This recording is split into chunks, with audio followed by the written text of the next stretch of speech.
Mi idea es arrancar, como siempre, agradeciendo a un montón de personas y de empresas. Lo primero es, yo formo parte del equipo responsable junto con Diego, que también después le va a hablar, que por otro lado también está desde el inicio de este equipo trabajando, que ahí lo vi a Fabri, que tuvo algo que ver con eso.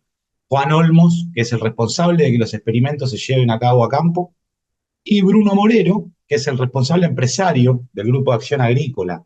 Todo este equipo tiene que ver con el Grupo de Acción Agrícola y el brazo de campo y experimental que tenemos en ese Grupo de Acción.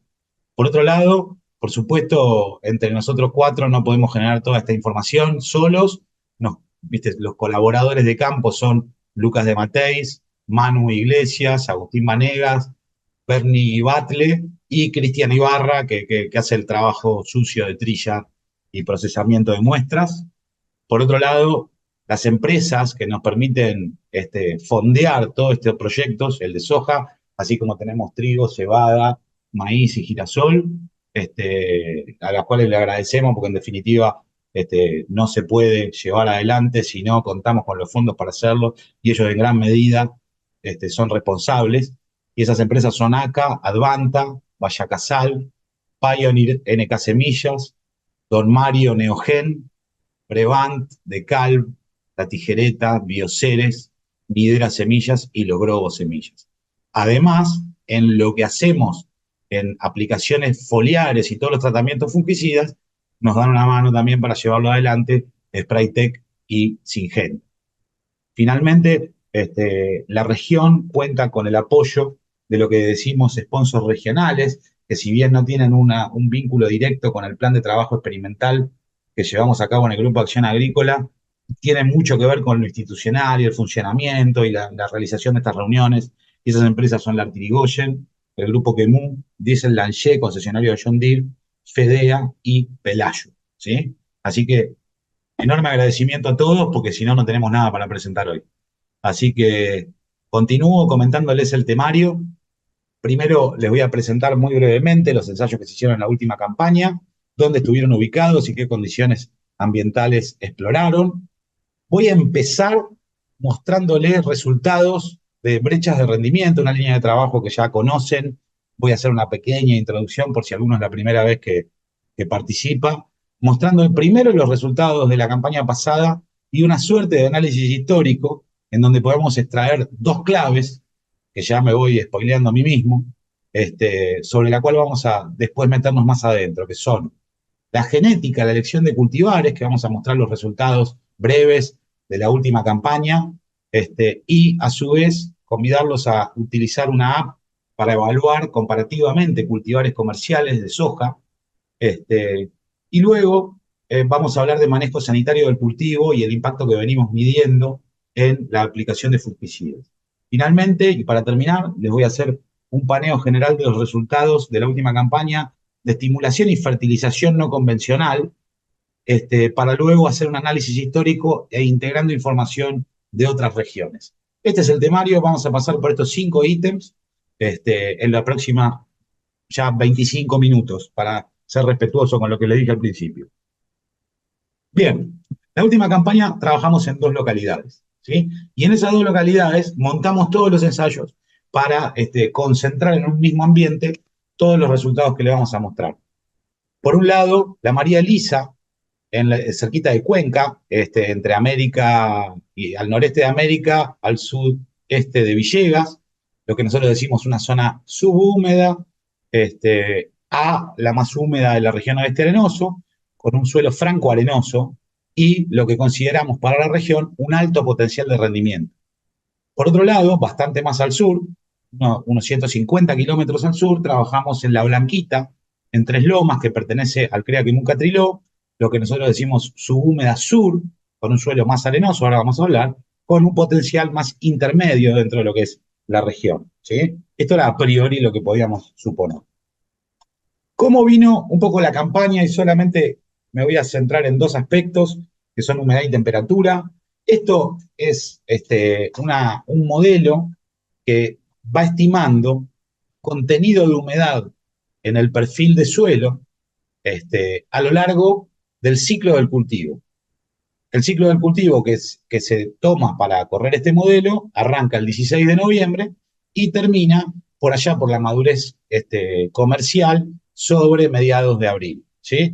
Y este modelo lo que indica en línea negra es el contenido de humedad, de agua total en el perfil, y si quieren ir un poquitito más adelante, piensen que por encima de los 70 milímetros arranca el agua útil y hasta 200 milímetros, entre estos 70 milímetros y los 200, es lo que consideramos el agua útil. La línea negra nos muestra la marcha del contenido de agua útil simulado por este modelo a lo largo del ciclo, siendo esta la fracción coloreada de amarillo que aparece en el centro, lo que consideramos el periodo crítico entre R3 y R6 del cultivo. Y si se fijan, durante el inicio del ciclo del cultivo, el contenido de humedad fue descendiendo paulatinamente, llegando a una condición de prácticamente marchitez, merodeando el mes de enero y sobre fines de enero, y empezó a recuperarse modestamente durante el mes de febrero, pero fundamentalmente en el mes de marzo, alcanzando la capacidad de campo y en algunos casos generando algún pequeño anegamiento, etc. Entonces la marcha de humedad fue deficitaria en la primera mitad del ciclo del cultivo y se fue recomponiendo durante periodo crítico para llegar hacia el llenado pleno de los granos con un alto contenido de humedad en el suelo y en algunos casos algún exceso. ¿Sí? Ahora, esta condición hace referencia a Trenkelauken, que Trenkelauken, si recuerdan lo que les mostré, sería la localidad intermedia entre las dos localidades donde nosotros trabajamos.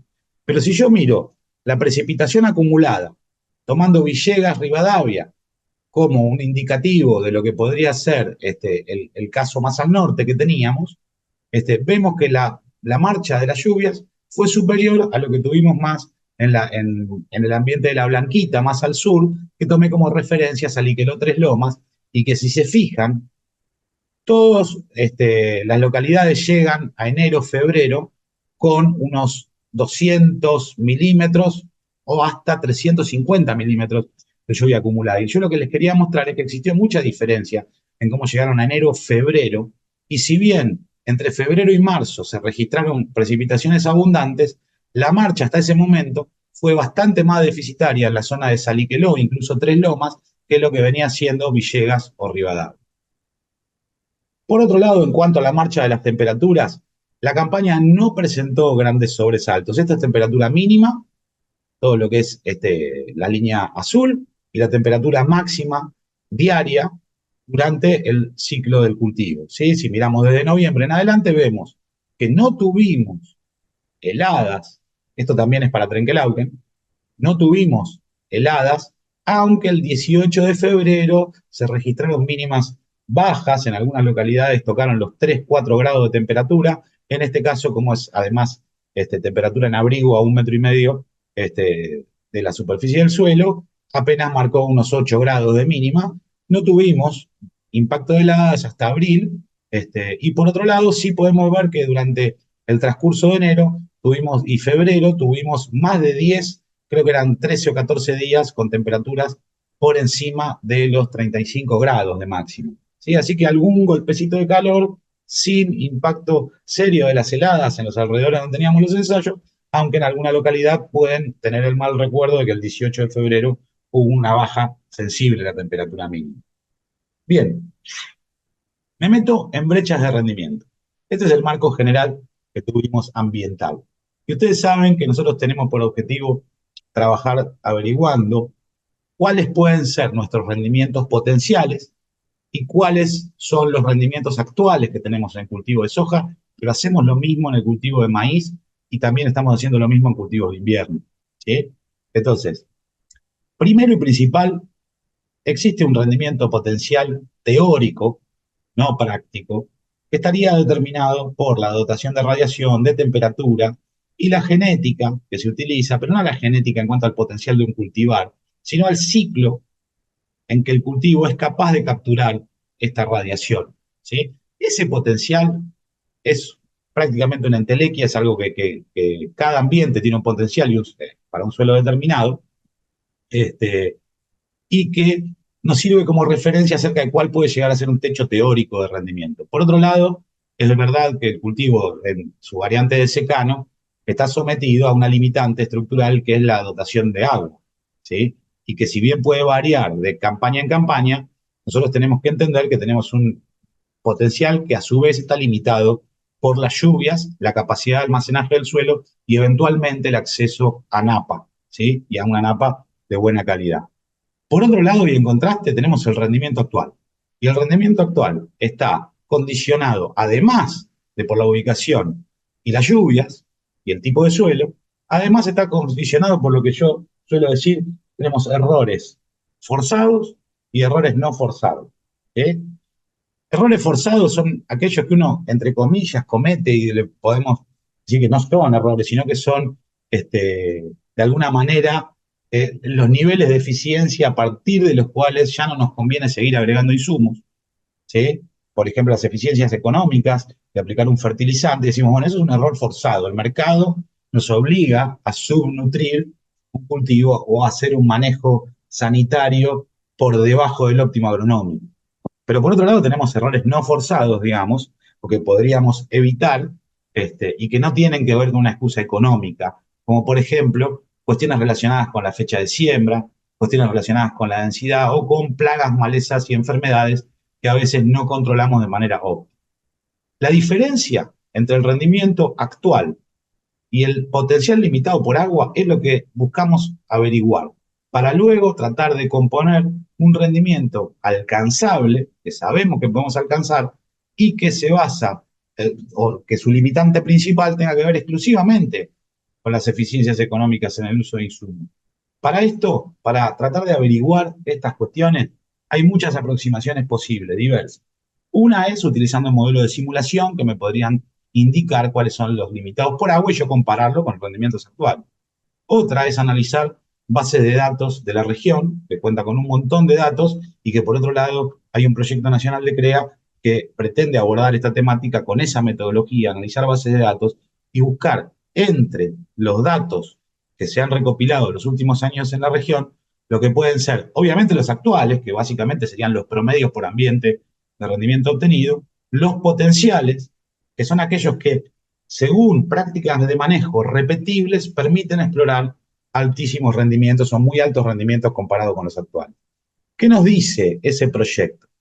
Que si uno se va a buscar los mayores rendimientos de la zona, el 99% sería el percentil 1 superior, nos cuenta que en ambientes con influencia de napa, esos rendimientos explorables máximos estarían en 5.700 kilos para los ambientes con influencia de napa, para los que catalogamos como ambientes de alto potencial y para los ambientes que catalogamos como de bajo potencial, en vez de 5.700 estarían en 5.200.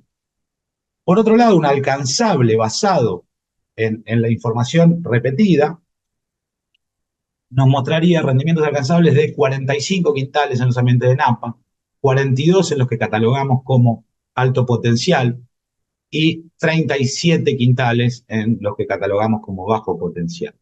Esto quiere decir que el alcanzable estaría entre 71 y 78% del valor máximo o potencial. Y que el real está entre 32 y 38 quintales de rendimiento, representando brechas del orden de entre 459 kilos, 481 para los ambientes de alto potencial, 740 kilos de brecha para los ambientes influidos por napa, y nos diría que estamos al 84% del valor alcanzable. ¿Sí? Esto es la aproximación por bases de datos que tenemos en la región. Ahora, cuando miramos otra aproximación, otra manera de buscarle sentido a lo que estamos haciendo, ponerlo en contexto, lo que diseñamos con el Grupo de Acción Agrícola son ensayos. Es una aproximación experimental al problema. Donde lo que nosotros tratamos de hacer es, después de haber tenido 3, 4 campañas de experiencia previa, concentrarnos en algunos insumos o tratamientos que pueden estar limitando ese potencial. El tratamiento de base es el más frecuente en la zona, que es sin aplicación de fósforo, sin aplicación de fungicida ni de micronutrientes. A ese tratamiento, primero, para establecer un efecto del manejo sanitario, le sumamos la aplicación de fungicida. Por otro lado, micronutrientes apilados sobre el tratamiento de fungicida. Y por otro lado, lo que tiene que ver con apilarle a esos tratamientos, fósforo, 12 kilos de fósforo elemento, son unos 60 kilos de equivalente MAP por hectárea con fungicida y micronutrientes, o más fósforo todavía, en donde estamos alrededor de los 60 kilos de equivalente monoamónico por hectárea, también con fungicida y con micronutrientes. ¿Sí? Por otro lado, lo evaluamos con distintos genotipos. En el caso de la María Elisa, este año usamos Don Mario 40E25, 46 y 20, 46E25 y una soja de ciclo de grupo 5, 52 por 21. ¿Sí? Mientras que en la blanquita solo pudimos trabajar con cultivares en list y utilizamos 40E25 y 47E23 para ver si existe además un efecto importante en la elección de cultivar en cada localidad. Les muestro los resultados de esta campaña, brevemente. Esto fue lo que pasó en la María Elisa, en Cuenca, entre América y Villegas. ¿Sí? Y lo que vemos es que estos son los 4 cultivares que se evaluaron. El rendimiento de base estuvo entre los 4.000 kilos con 52 por 21 y 4.600 kilos, según el cultivar, que los que mejor rendimiento obtuvieron fueron 46 y 25 y 46 y 20, y que de todos estos factores que nosotros analizamos, lo único que empujó el rendimiento para arriba fue el fungicida. ¿Sí? Entonces, podemos decir que el rendimiento del manejo actual estuvo alrededor de los 4.200 kilos para el promedio de todos los cultivares y que en 3 de 4 casos lo pudimos levantar y que el máximo que nosotros exploramos superó apenas los 5.000 kilos. Y la responsabilidad de pasar de un rendimiento medio de 4.200 a uno de 4.500 fue la elección del cultivar. Y de ahí, para poder alcanzar los 5.000, 5.100 kilos por hectárea, fue el fungicida, el manejo sanitario, el responsable de romper esa brecha. ¿Sí? De hecho, si analizamos, cada cultivar mostró diferentes respuestas a la aplicación de un fungicida. Fue máxima en el caso de 40 de 25 con más de 600 kilos por hectárea, 46 de 25 con unos 550 kilos y 46 y 20, el testigo largo que nosotros consideramos para esta localidad, que fue de 200 kilos, mientras que 52 por 21 no respondió. Por otro lado, me voy a la blanquita con 2 cultivares. Nuevamente, el rendimiento actual promedio de los cultivares que se evaluaron estuvo alrededor de los 40 quintales. El techo o el máximo que pudimos explorar estuvo en los 5.200 kilos por hectárea. Y en el caso de 46E25, el manejo de fungicida, el manejo sanitario, 40E25, perdón, y el fungicida más micronutrientes en el caso de 47E23, fueron lo que permitieron cerrar esa brecha entre 4.000 y 5.200 kilos por hectárea, más o menos. ¿Sí? Fíjense, 40E25 nuevamente respondiendo mucho a fungicida, 47E23 no lo hizo en la misma magnitud. Ahora bien, estos son los resultados de esta campaña. Yo me propuse juntar información de las últimas 5 campañas de que empezamos con esta línea de trabajo. Y acá hay distintas localidades, distintas campañas, por ejemplo la 2021 con rendimientos máximos muy altos, que en el caso del recreo en América llegamos a superar los 6.500 kilos por hectárea. El rendimiento potencial está representado por este puntito y descrito en la etiqueta de datos que aparece por encima de la barra. Lo primero que vemos en todos estos ensayos, estos 12 ensayos que hicimos en estas 5 campañas, es que tuvimos rendimientos máximos muy dispares entre localidades y entre campañas, entre 19 y 67 quintales por hectárea de rendimiento máximo. Eso es lo primero. Lo segundo es que el rendimiento alcanzado con el manejo actual o con el manejo modal de la región siempre fue más bajo que el potencial, pero que las diferencias variaron mucho entre localidades e incluso podríamos decir entre campañas. Hubo campañas que las brechas fueron mayores y campañas que fueron menores. Pero otra cosa muy importante es, cada color es el apilado que me generó cada uno de estos factores. El manejo sanitario, la dotación de fósforo, el azufre, los micronutrientes y la genética. Y si se fijan, hay situaciones en donde el fungicida tuvo mucho impacto, por ejemplo, el recreo acá con 1.200 kilos, 500 kilos en Tenumá, 950, 1.000, 460, etc. ¿Sí? Por otro lado, el cultivar la elección del cultivar, la genética también tuvo impacto en la mayoría de las localidades, ¿sí? Aunque no siempre haya sido el mismo cultivar el que ganó, ¿sí? Por otro lado, en algunos casos puntuales el fósforo generó grandes respuestas, en otros casos puntuales fue el azufre, los micronutrientes un poquitito más modestos y solo en 2 localidades tuvieron un impacto importante. Pero quiero ir a la situación promedio general, ¿sí? Nosotros nos encontramos con que en todas estas 12 localidades tuvimos un rendimiento potencial medio de 44 quintales, entre 19 y 67. El rendimiento alcanzado con el manejo modal fue de promedio de 3.140, muy parecido a lo que nos comentaban hace un ratito con bases de datos, ¿sí?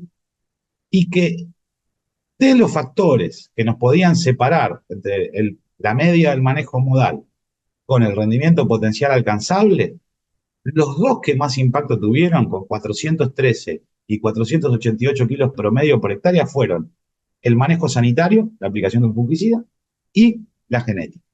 Luego vino azufre y fósforo, los macronutrientes, y en menor medida obraron los micronutrientes, como les comentaba antes.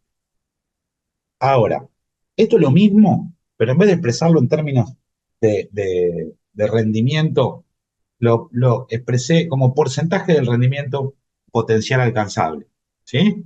Y lo que vemos es que estamos a un 71% en promedio, con variaciones enormes. Hubo casos con 41% y otros donde estábamos alcanzando prácticamente el 90% ese potencial, pero en promedio nos posicionamos entre el 71% del rendimiento actual versus el potencial alcanzable, y que de toda la brecha, que sería el 29 que le falta a este 71 para hacerse 100, 20% se podría cerrar si solamente me concentrara en el manejo sanitario y la elección de un cultivar adaptado al ambiente que me toca, ¿sí? De manera que esto me simplifica un montón el contenido de la charla, porque digo, si yo me concentro en estos dos factores a partir de ahora, seguramente no le erre. Entonces, es lo que pienso hacer, ¿sí? Pero antes quería relacionar esto con si existió alguna correlación entre el potencial del ambiente y la brecha que se exploró, ¿sí? Si es cierto, uno suele pensar o considerar que los ambientes de menos potencial no estoy tan lejos de ese potencial, mientras que en el demás potencial puedo estar más lejos, ¿sí? Y digo, a ver, yo correlacioné la brecha total de rendimiento con el rendimiento que tenía el tratamiento de base, ¿sí? Y después vamos a volver sobre esta idea. Y lo que veo es esta línea anaranjada, es decir, no hay una correlación entre lo que yo estoy obteniendo con el manejo actual y la brecha que podría llegar a pensar. Entonces, mirándolo de esa manera, digo, la brecha que puedo cerrar no es menor en los ambientes de menores rendimientos actuales que en los de mayores rendimientos actuales. Ahora, si lo miro por el potencial, en vez de mirar el rendimiento base o del testigo, miro el rendimiento del potencial, o sea, el ambiente sin limitaciones, y ahí sí encuentro que la brecha en kilos por hectárea es mayor. Los ambientes de alto potencial serían aquellos donde estamos registrando mayores brechas de rendimiento. ¿Qué quiere decir esto? O cuál es la interpretación de estos resultados. Que en definitiva, si uno busca cerrar las brechas de rendimiento, probablemente tenga una recompensa en ambientes de mayores potenciales. Pero lo cierto es que el rendimiento actual no me está mostrando eso, ¿sí? Es decir, con mirar el rendimiento que yo obtengo bajo las condiciones de manejo modales, no me alcanza para decidir si tengo una brecha de rendimiento alta o baja, ¿sí? Tengo que ponerlo a prueba y evaluar efectivamente su potencial, porque probablemente esté muy condicionado por el manejo actual. Vamos a meternos en los dos factores que más movieron la U. Les muestro los resultados de 24-25 de la campaña pasada. Esto es para la María Elisa, en Cuenca, Crea América, antecesor maíz, siembra 13 de noviembre, 450.000 semillas por hectárea, 61% de arena y 2,7% de materia orgánica, 80 kilos de superfosfato triple, ¿sí? Y un suelo con una dotación de zinc entre razonable y acotada, boro a los límites también, y bajo azufre. Y lo que nos encontramos es un rinde medio cercano a los 4.200 kilos, en donde 46C25, 46S25 de Neogen, el testigo, y la 47S25, Illinois 48.2, fueron los cultivares que dentro del ciclo 4 medio y 4 largo exploraron los mayores rendimientos, ¿sí? Mientras que cultivares un poco más cortos o bastante más largos se encontraron con una limitación más importante. Y como les comentaba, les muestro los datos de la blanquita, que solamente pudimos trabajar con cultivares en list. Nuevamente, 47, o sea, el grupo 4 más largo mostró, acuérdense que se recompuso el perfil sobre mediados de febrero y marzo, de manera que estos 4 medios, 4 largos mostraron un poquitito más de potencial que los ciclos medio a cortos. Pero, como dice Diego en más de una oportunidad, nosotros generamos esta información para tener una idea de cómo performaron los cultivares más modernos en nuestros sistemas. Pero en definitiva, si uno quiere tener o quiere generar una recomendación robusta basada en datos, lo que nosotros podemos poner en estos momentos como elementos es acotado, ¿sí? Para poder hacer una buena recomendación y entender bien cómo puede adaptarse un cultivar a las condiciones en donde estamos produciendo, realmente hacen falta mucho más datos. Y nosotros no tenemos la capacidad de generar todos los datos necesarios para generar una buena recomendación o que ustedes tengan una excelente idea de qué cultivares conviene sembrar. Entonces, lo que hizo Diego, primero con ayuda de, de Matías White, asesor de la región oeste, la verdad es que lo que buscaron hacer es hacer un buen repositorio de información de muchas redes de ensayos para tener más potencia a la hora de hacer un análisis. Entonces, lo que hicieron fue sumar información de CREA de distintas regiones, de otras redes, como puede ser Ojo del Salado, y demás, que hacen pública esa información, ponerla toda junta, y desarrolló Diego esta aplicación que les permite a ustedes poder evaluarlas en conjunto. Yo se las voy a mostrar rápidamente. Esta aplicación en este momento tiene la posibilidad de evaluar, de comparar cultivares prácticamente mano a mano. Tiene información de la región oeste de Buenos Aires, de región núcleo, sudeste, sudoeste, La Pampa, norte de Córdoba, sur de Córdoba, Santa Fe. Y mientras se van generando nuevos reportes, se sigue sumando información. Entonces uno puede seleccionar sobre la base de qué regiones quiere información de los cultivares. Por ejemplo, voy a quedarme con todas menos norte de Córdoba, la saco, ¿sí? Saco norte de Córdoba. Por otro lado, me dice que tenemos 44 ensayos de la campaña 23-24 y 80 ensayos de la campaña 24-25. Y puedo seleccionar hasta 3 variedades. Entonces, lo que hace esto es, vamos a buscar, por ejemplo, dentro de las 40.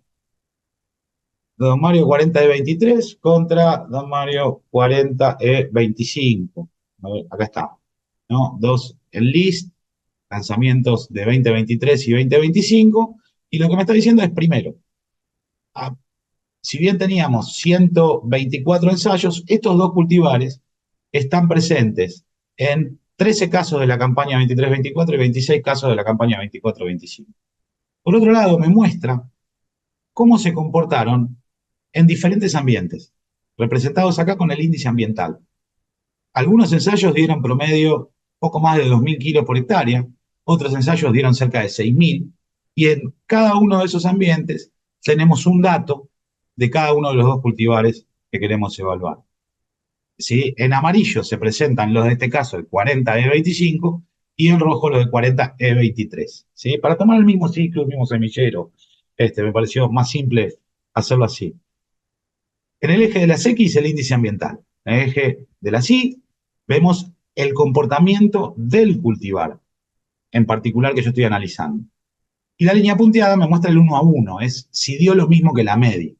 Y si se fijan, por ejemplo, 40 de 25, en general, la línea roja va por encima de la punteada, ha rendido más que la media.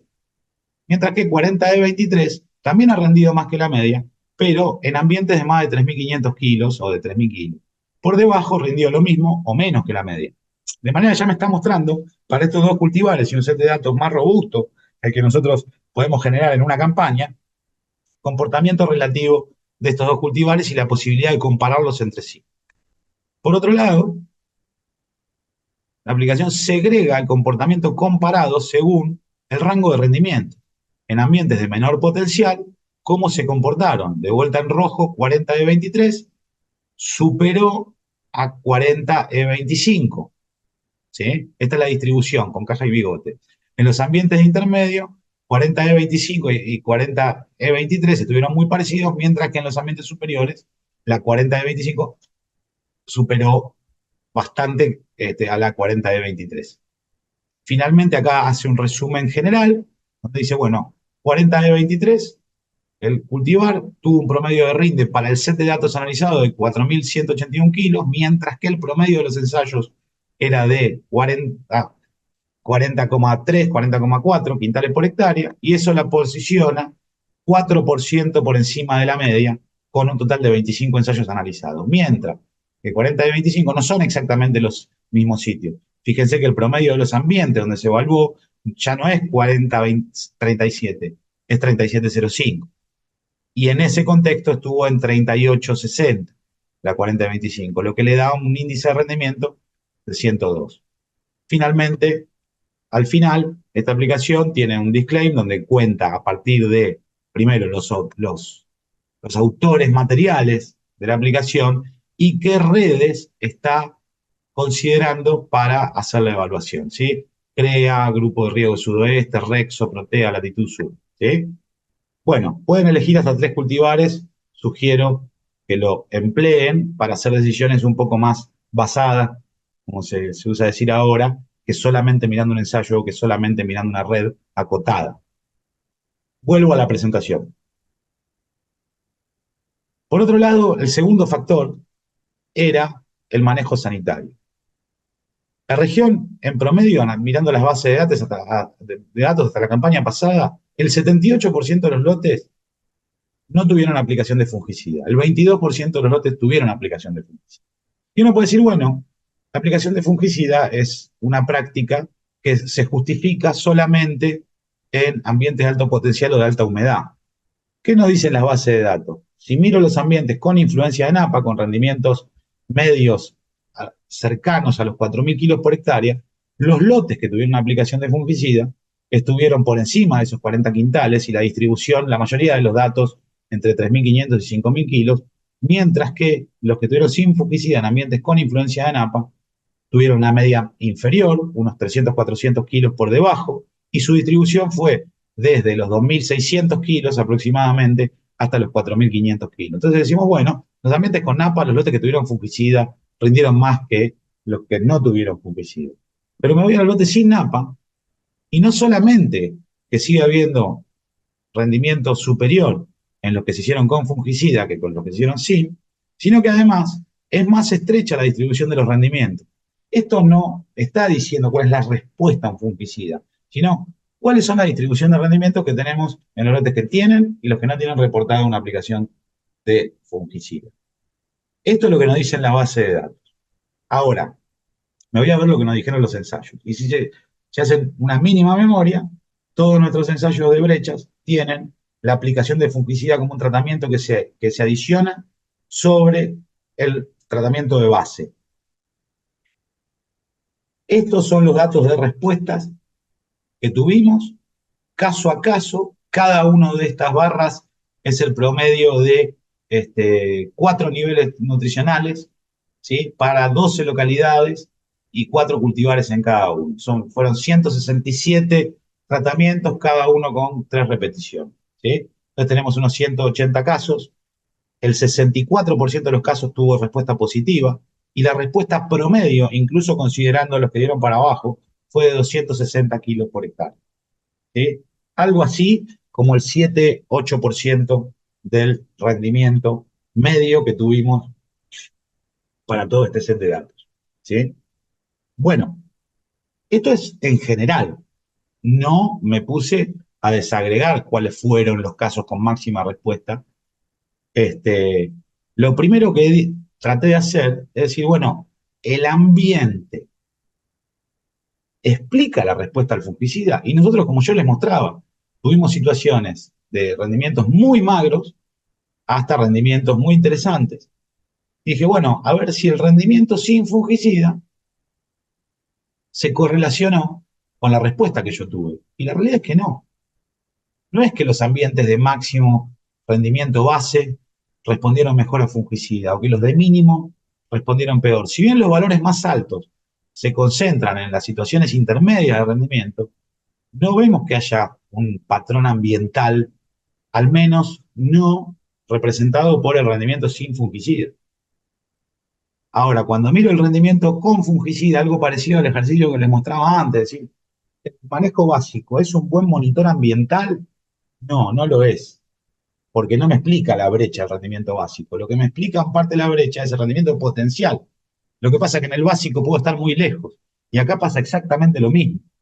Es cuando miro el rendimiento con fungicida como si fuera el potencial que tiene el cultivo sano, ahí sí encuentro una asociación más o menos positiva. Al menos veo que en ambientes que con fungicida rindieron más de 5.000 kilos, primero desaparecieron todos los datos negativos y que las respuestas máximas se mantienen o siguen incrementándose.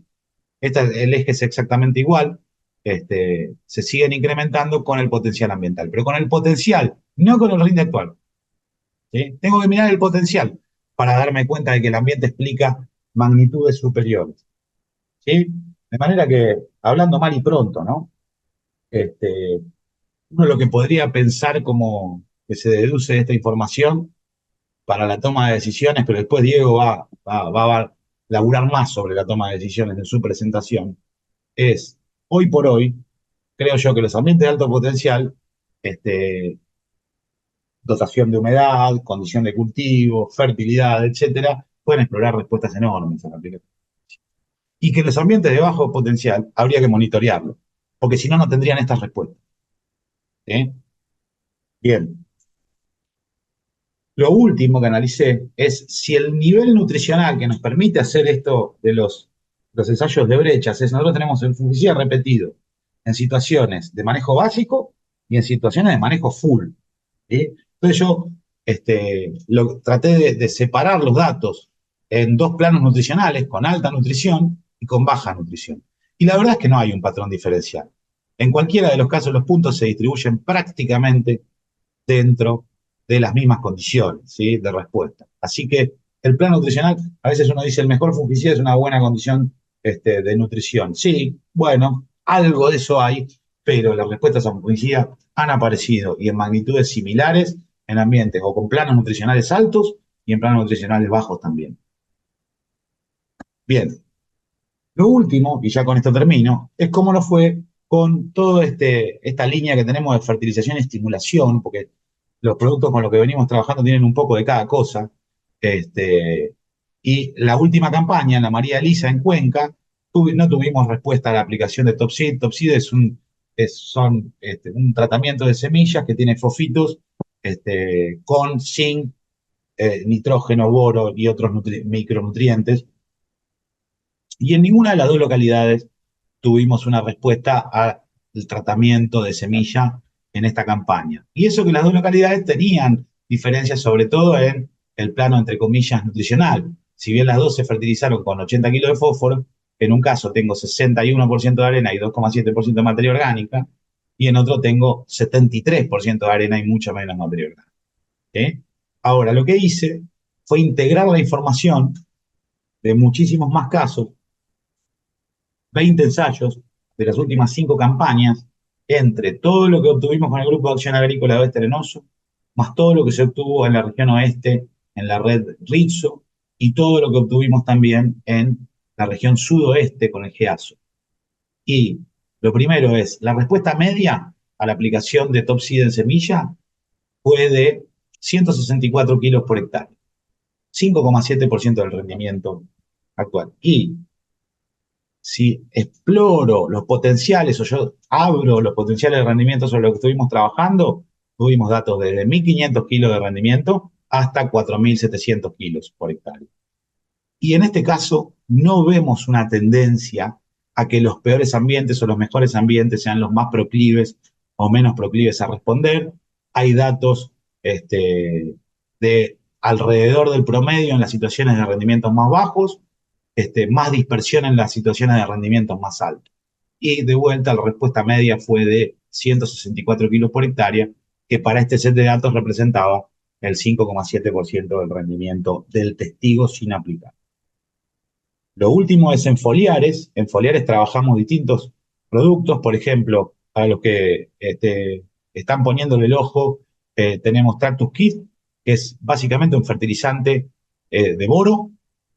Cubo, que es un estimulante con foco en la parte sanitaria y que se aplica en general junto con un fungicida. O Top Zinc, que es bien definido como un antiestresante con micronutrientes, pero más posicionado como antiestresante. ¿Sí? Para las mismas dos localidades no vimos respuestas significativas a la aplicación de estos productos, pero me volví a tomar el mismo trabajo. Como tenemos muchos ensayos en distintas regiones con los mismos productos, de vuelta les muestro para un trazado de ambientes bien contrastantes, entre 1.500 y 4.700 kilos por hectárea de rendimiento de testigo, nos encontramos con que, lo primero, Top 5, puntos azules, la respuesta media fue 154 kilos por hectárea y no tuvo una tendencia específica a ser mayor o menor en diferentes ambientes. Cubo, que es el más sanitario de los productos, tuvo una respuesta media de 64, pero todos los datos, o la mayoría de los datos de respuestas positivas, se ubicaron en los ambientes de menor potencial. Digamos que por debajo de los 30 quintales, casi todos los casos fueron respuestas positivas.